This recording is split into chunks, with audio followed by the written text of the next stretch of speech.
What is good, everybody? Welcome to the Crossover Podcast here on the Gold Standard and the Fans First Sports Network. I am Rob Stats Guerrera. If you are new to the show, this is where we take a deep dive on the 49ers opponent of the week with someone that knows the team inside and out. This week, I'm very happy because I'm joined by Stephen Serda of Foolish Club Media, our Chiefs community here at the Fans First Sports Network.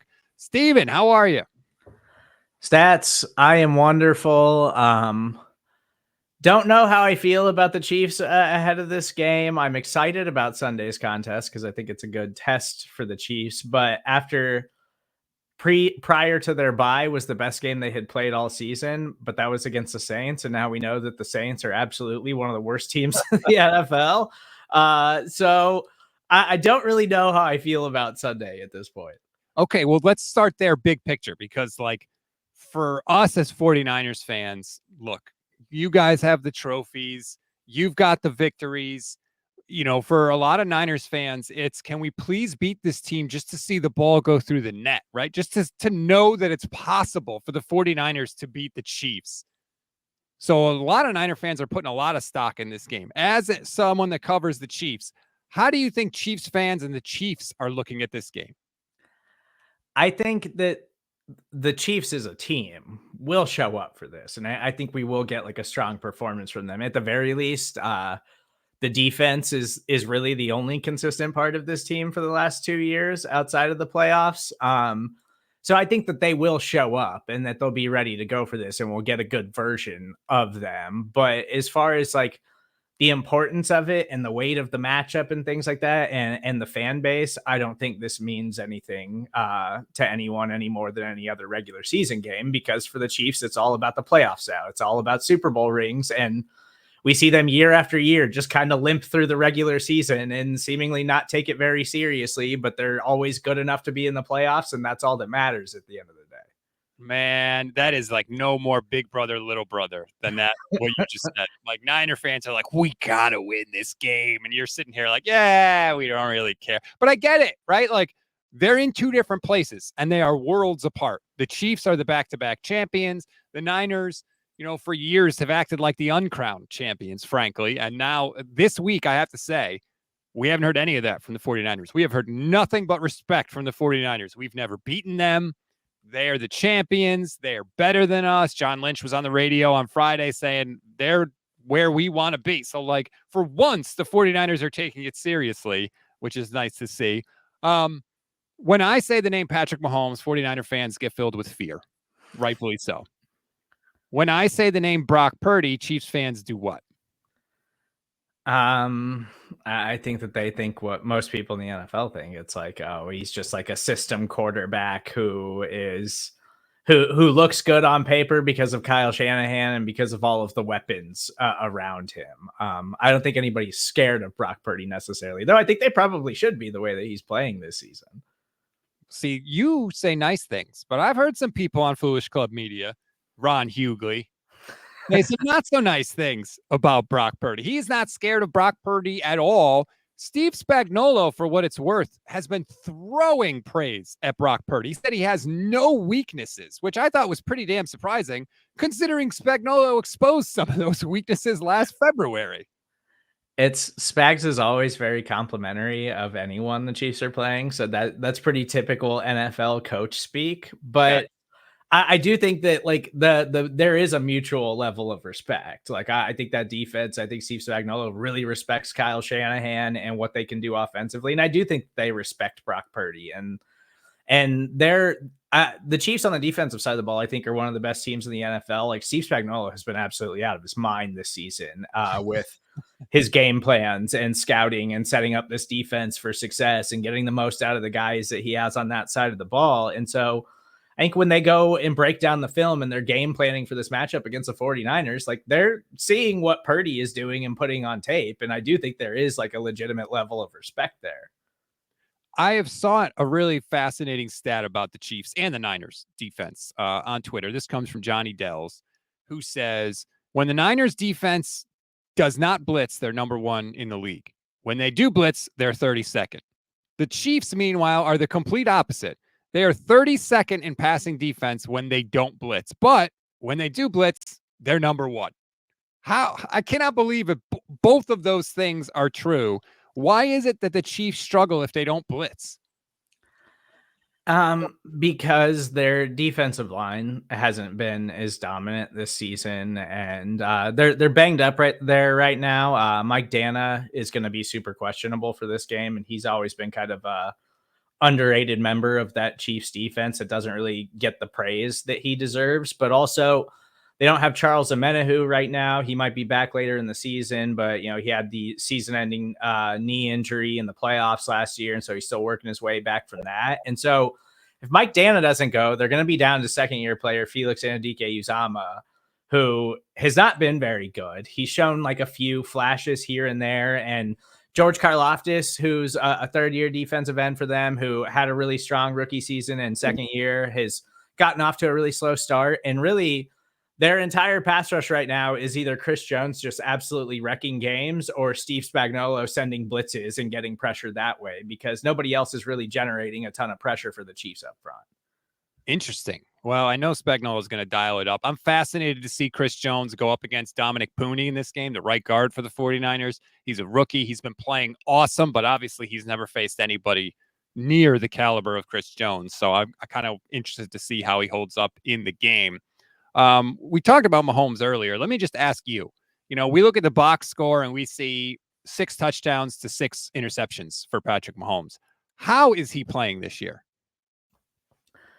Not very good. I told you that. So the Saints game was that Monday night game before their bye.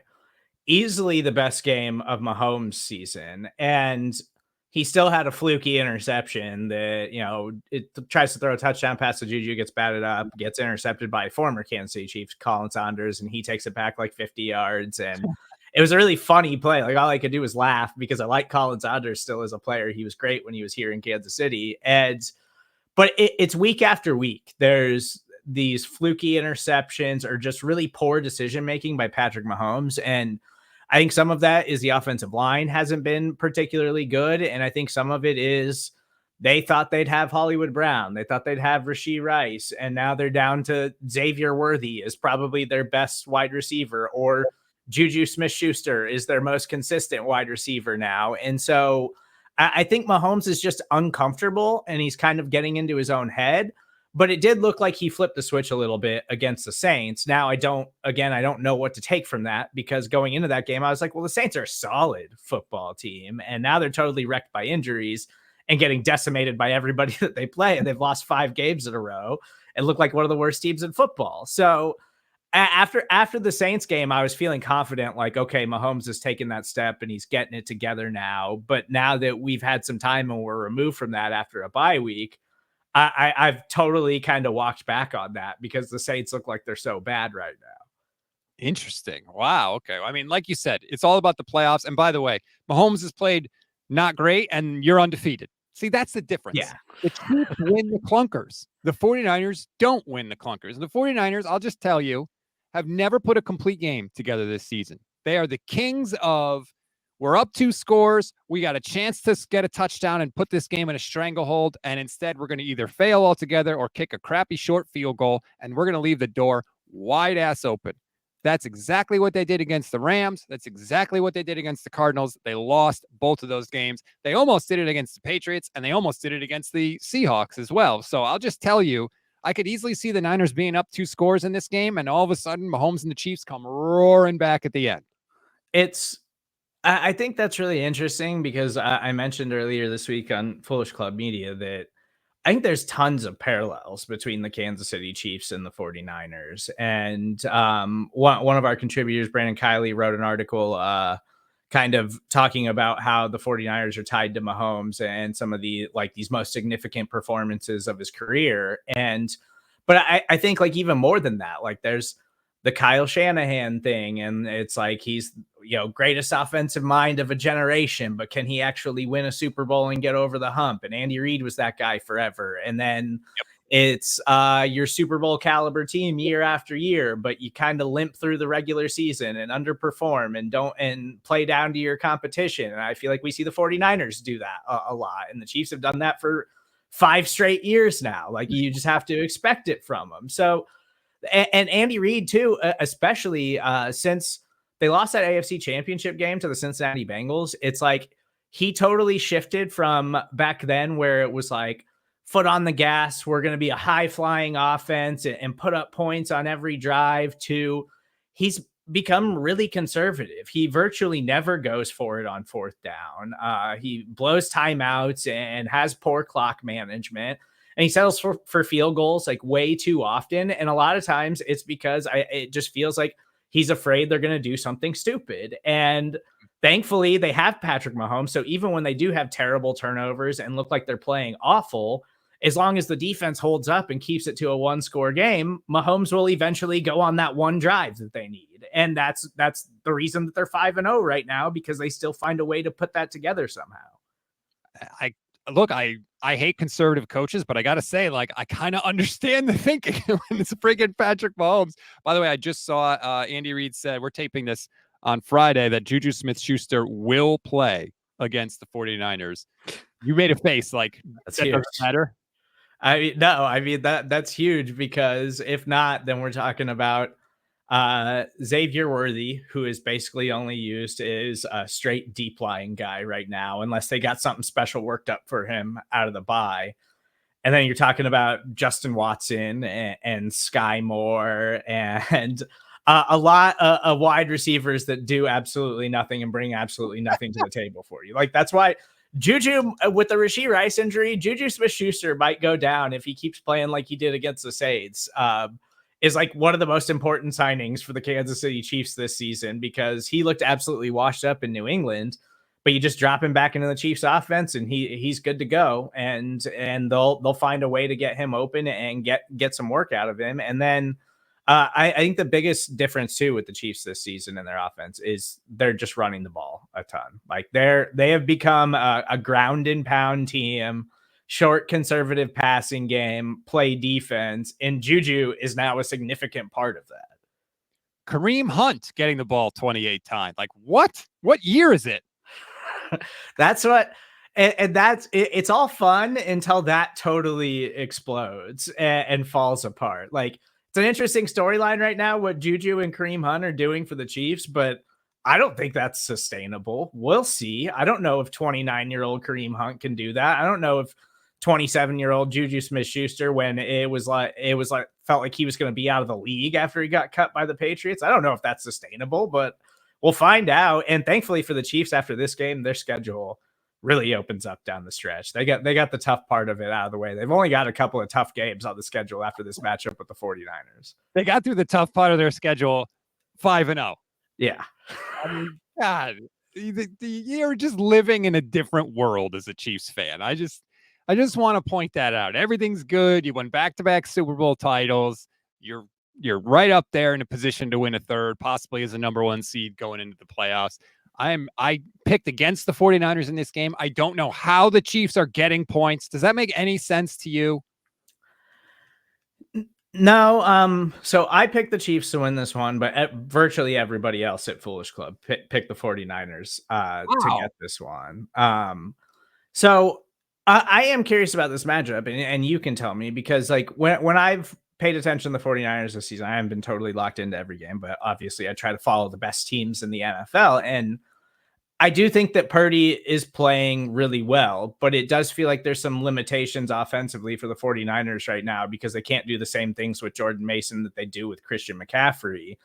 And I think that Steve Spagnuolo has just been so out of his mind on defense. Like, for the Chiefs, Trent McDuffie, I think, is one of the top overall defensive players in the NFL, who doesn't even get as much praise as he deserves, because Chris Jones is so incredible. And so like, for me, it's really about the defensive matchup. And I know Purdy's been playing well, but and the Chiefs' run defense has been incredible this season. That was a shock. This is the best the Chiefs' run defense has been in 20 years. Like, we haven't seen a good run defense in Kansas City in a long time.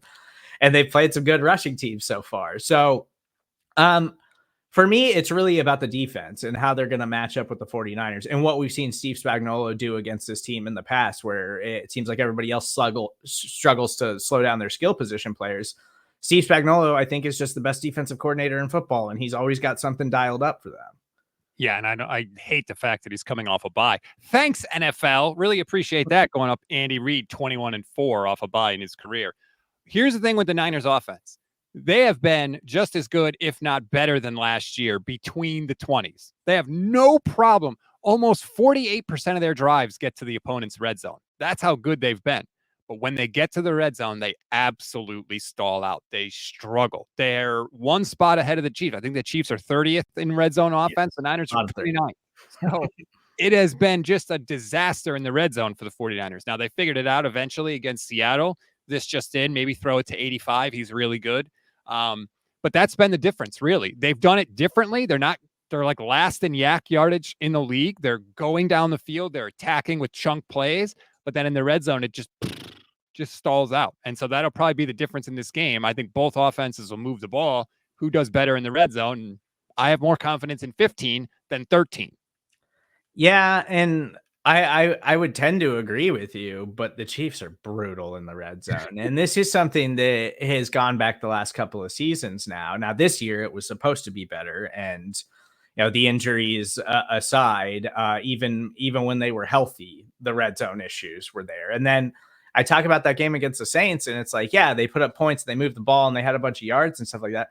They also kicked a bunch of field goals because they kept stalling out in the red zone. Like, once they get inside the 20, they can't seem to just put it in and get 7 easily. And that interception to Juju against the Saints was inside the 10-yard line, kind of tight window throw, and Juju wasn't strong enough to hang on to it, and it gets picked. Like, they've had a bunch of those fluky kinds of plays or fumbles or whatever. Like, they can't get out of their own way when it comes to that. And it seems like the only way they can score touchdowns is if it's Mahomes just taking a deep shot to Xavier Worthy or Travis Kelce breaking a long one or something like that. Because their offense has still been efficient, but it's not explosive, and they don't capitalize on red zone opportunities. They kick field goals, they get a touchdown here and there, and they play pretty good defense. Like, they're a conservative defensive first team right now. And so I don't know if you should be more confident in Patrick Mahomes than Brock Purdy at this point.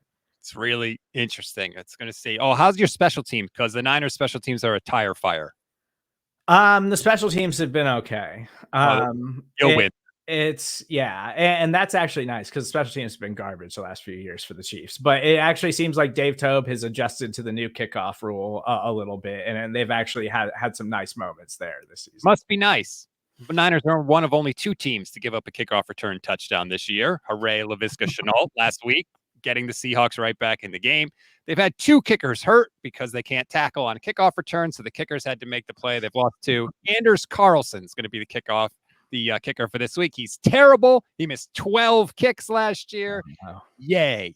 Anyway, all right. Well, that's interesting. I hope I'm wrong. I've been saying it all week, but I've got scars. The scars run deep from the Kansas City Chiefs, and you and your team have inflicted a great deal of pain upon me in my life. So, you could have let us get 1, could have been even, would have been fine. No. I picked the Chiefs this week, but I might walk it back. It might be this week. I don't know. Oh boy. Here we go. Well, if you want more Chiefs coverage, please check out Foolish Club Media. There's audio podcasts wherever you get your audio podcasts. There's a YouTube channel as well. I cannot recommend it more if you want to know what's going on with the Chiefs, with Steven and everybody on his team there at Foolish Club Media. That's why you got to like and follow everything we have going on at the Fans First Sports Network. I wish you terrible luck this year, Steven, especially on Sunday, but thank you for coming on. Same. And for my fantasy team, I hope Christian McCaffrey comes back healthy and dominant here pretty soon. Oh, after the bye, I think is probably when that's going to happen. So you got this game, the Cowboys game, then the bye week, and I think it's 10 against Tampa. That's probably your best bet. Let's go. I need it.